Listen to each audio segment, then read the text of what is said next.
So we showed our Countryfile film to our peers and to our tutor Ed.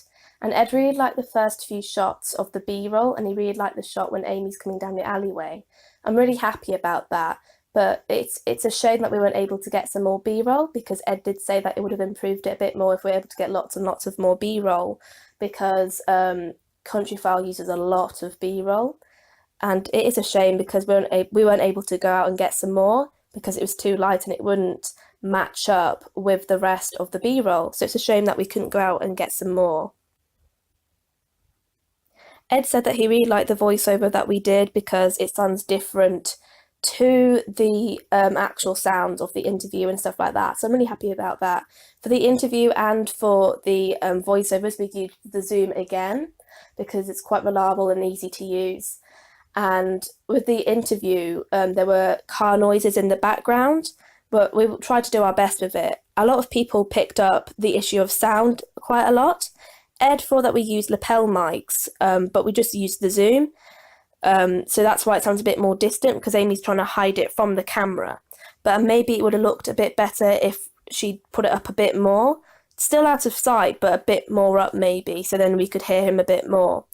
It's not a really, really big issue because we are still able to hear him, but you can hear the traffic as well. Ed said that it might have been able to be kind of saved with the sound if we actually saw cars going past. I mean, you do see cars, but if we do like a far away shot and you see a car go past them, then it would explain to the audience why there's quite a bit of background noise.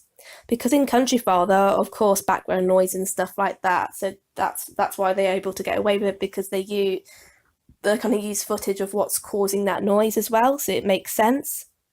People also picked up on lighting differences. Now, people thought that we actually used different camera settings for our camera, but actually in this shot I was holding up a light just to make their faces look more pronounced, if you know what I mean.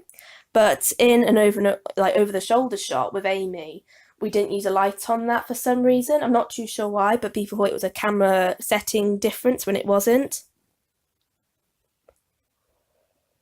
We also put it in like quite a few kind of nod footage as well, because they use that a lot in Countryfile, and Ed was really, really pleased with that. So I'm happy about that because they do use it a lot in Countryfile. I'm really happy with the kind of questions that Amy used, because she actually improvised a lot of them actually, because we had written down like interview questions and stuff like that, but she just improvised with it, and I'm really happy with the questions that she asked because they're quite useful questions as well. We went to the Dark Night event, and it's a shame that we weren't able to set everything all up in time because it was so dark. And I think what would have made it a lot better if Kirsty and I looked at our cameras before and see what settings we need to have them on. So then we would be able to do it. I'm really happy with this effect here. Alex helped Kirsty and I out with this, but they use photos a lot in Countryfile, so that's why we wanted to use this kind of images from Jeremy and other associations. Now, I think the credits are a little bit fast. Overall, I'm really, really happy with our Countryfile video. I think it very much encaptures the feel of Countryfile, and Ed did say that it definitely feels like Countryfile, which is what the brief said it needed to feel like.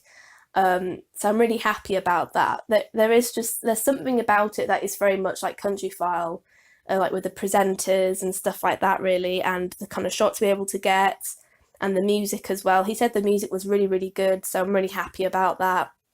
I think what we need to do to improve on this is to kind of fix the sound a little bit, and I'm sure that we can do that in Audition. And then we need to get some more B-roll as well for it to be a bit better, because Countryfile uses a lot of B-roll. And I think what else would improve on it if we were able to get some kind of star footage of our own, but it's an absolute shame that we weren't able to do that.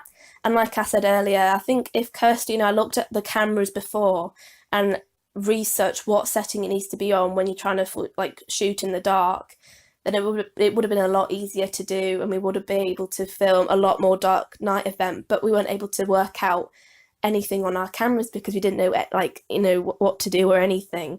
So it is a real shame that we weren't able to get any more footage from the actual Dark Night event and get our own star footage.